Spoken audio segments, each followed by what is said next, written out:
So welcome back to Favorite Friday. For this case, we are going back to North Carolina. This case, most of you probably never heard of before. I literally have not heard of this case, honestly, until like the first case, True Red Carmen covered it. So shout out to him because I got this case and several others that I've done in the past and in the future. Got thanks to him. So shout out to Cam. So this case is kind of really upsetting because not only is there a child death case, but considering what happened to our victim before and after she died, it's kind of a lot. So if I'm saying that, then you know that's saying something. So just a heads up on that. So if you can't handle a child death case right now, this isn't the case for you because it gets into it basically. So with that being said, if anybody knew the victim's only 10 years old in this case. And this is like late 90s. So of course she would be an adult if she was still alive. If anybody knew our killers, because our killers were also pretty young too, and so they should deserve the sentences they got. Heavier, lighter. Let me know. So with that being said, source down below as always. Again, shout out to Cam for me to find out about this case. And so with that being said, I'm Claire Lane, and let's get started. So Dorothea Bynum, I don't even care how you say her name at this point because I really hate this woman. Of course, she's who we're talking about today because, of course, it's a female channel. She was born July 22nd, 1981. She was dating a guy named Harold Jones, who was born March 22nd, 1982. So unfortunately, Harold's mom dies in like 1997. So Harold was either like 14 or 15. It doesn't specify when exactly in 1997 she dies. So he goes and lives with a sister who is also an adult because obviously you're a minor, you gotta go live with somebody. And so then by October 1998, him and Dorothea, who was like Dorothea's being 17 at the time, they're staying in their own place with like other family members living there. So Harold has a 13-year-old nephew. So the sister who was staying with her son, 13-year-old nephew by the name of Joseph Jones, who was born November 22nd, 1984. So then, of course, you're probably wondering, okay, so all of them, so where's Tiffany coming to this? Tiffany, who was a 10-year-old that I was talking about earlier, she was born January 12th, 1988. And essentially where she comes in is, apparently, I guess she knew Harold. And so apparently she had made like a love letter to Harold being a grown man, her being 10. So of course this made Dorothea, Harold's girlfriend, that made her jealous. Now of course it never is publicly specified what was in the letter. We don't even know if there actually is a letter, but that's believed to be the motive for what's about to go down. So on October 16th, Dorothea, Harold, and Joseph all apparently they see Tiffany walking from the convenience store by herself. And apparently Dorothea and Harold, they're following her at first, but then Joseph would follow shortly after. Tiffany would go to her grandmother because she was staying with her grandmother because where her parents were at, I never saw that anywhere. So before you even ask, she's staying with her grandma, okay? She goes to grandma's like, hey, can I go visit a friend's house? And I guess grandma said it was okay. So Tiffany is innocently going over to the friend's house to go hang out because, you know, she's a 10-year-old girl. You go hang out with friends, right? And so Joseph, remember he's 13, he proceeds to grab Tiffany and brings them back over to Harold and Dorothea. So then Joseph apparently proceeds to choke Tiffany with a TV cable cord. And Dorothea, because apparently it looks like she's orchestrating this whole thing essentially, Dorothea, she pretty much tells Joseph and Harold to basically pull Tiffany's pants down, and then apparently Joseph pushes her to the ground. So then Dorothea is holding Tiffany down while Harold and Joseph rape her, and then apparently Harold actually sodomized Tiffany, which apparently caused her to defecate. Defecate meaning shit, poop. So apparently she's hit in the back of the head with a bedpost by Dorothea and Joseph, I assume multiple times. Joseph apparently is the one who drags her body outside. Harold apparently proceeds to beat her with the bed rails, I guess to make sure she's officially dead. And of course, as you'd imagine this being a murder channel, Tiffany of course did sadly die, with the official cause of death of course being the blood from trauma. So as you can imagine, Tiffany's now dead, so of course she ain't coming home. The grandmother, innocently enough, she's over here thinking, you know, Tiffany's over with a friend.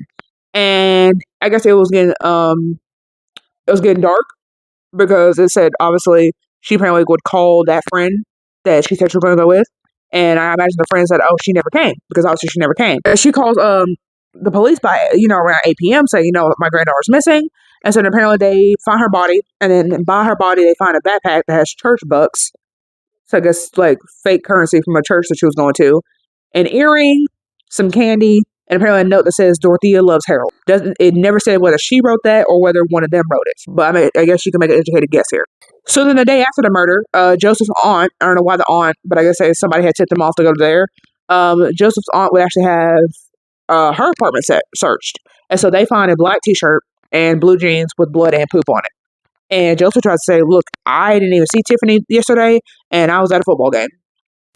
So then on October 21st, apparently teacher Dorothea's apparently overheard her saying that Tiffany was strangled with a TV cable cord. And of course, you can imagine this was not public information. And I guess the teacher was following this case. So the teacher, of course, knowing this wasn't public information, she calls police because, like, how would you know this unless you were there? So, of course, Tiffany's brought in, and eventually she's charged with first-degree murder, first-degree kidnapping, and first-degree sexual offense. Joseph is then brought in, and then he waives his rights, and then he's charged with first-degree sexual offense and first-degree kidnapping. And so then Harold is brought to the station because I guess one of them had read out that Harold was there, and Harold tried to say, listen, I've never even met Tiffany a day in my life, and I haven't been in this area in more than a month. So then, of course, I guess somehow his story is slipping, and he confesses, okay, yes, I have met Tiffany once, but it was like in passing. So they didn't go to school, because apparently Harold was also still in school while this is all going on. So this is how you know everybody involved in the story is young. He questioned him again. He denies involvement, but I was in town on the 16th. So the story's over changing.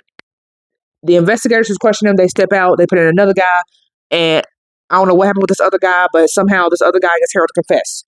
And apparently he's writing down a confession, and he would later try to say that I didn't have the mental capacity to be given a confession. I didn't know my rights, that I could like not talk to police without a lawyer. So I guess this sounds like something the defense would do. Apparently the defense had Harold get like an intelligence test because they were thinking he was like below average, and apparently he was like 69, and the average adult score is like 70. So he was like right there, like 1 point below average, and they were trying to use that to their benefit. But there was like 2 deputies that came up and said, "Listen, he's over here bragging in the jail cell to other inmates that they had no evidence against him and that he wasn't going to go to jail because of his low IQ." So then the family members would actually try to come out, I guess, like to defend Dorothea and Harold and basically say, listen, neither one of them has mental capability to commit a murder. So, yeah. And then apparently Tiffany's grandmother come out and say, listen, she wasn't even interested in boys, even though you think she's 10 years old, so she might have something, but like nothing, right? And she showered every day. And apparently that was her way of trying to disprove why did Joseph have one of his pubic hairs in Tiffany's private area. And of course Joseph, he basically tries to say, listen, I did bring Tiffany over Dorothea and Harold, so I guess I am responsible for that, but I did not rape her. Harold is the one who sodomized her, which apparently they all agree that Harold at least did the sodomizing. And then apparently he lied in other parts of the interview in order to protect Harold.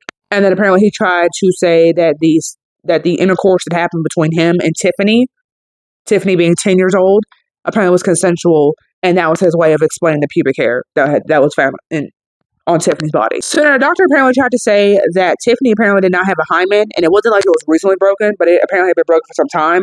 So to specify that, listen, yes, my client like may have done something to our victim, but apparently someone else has, because why does this 10-year-old girl not have a hymen?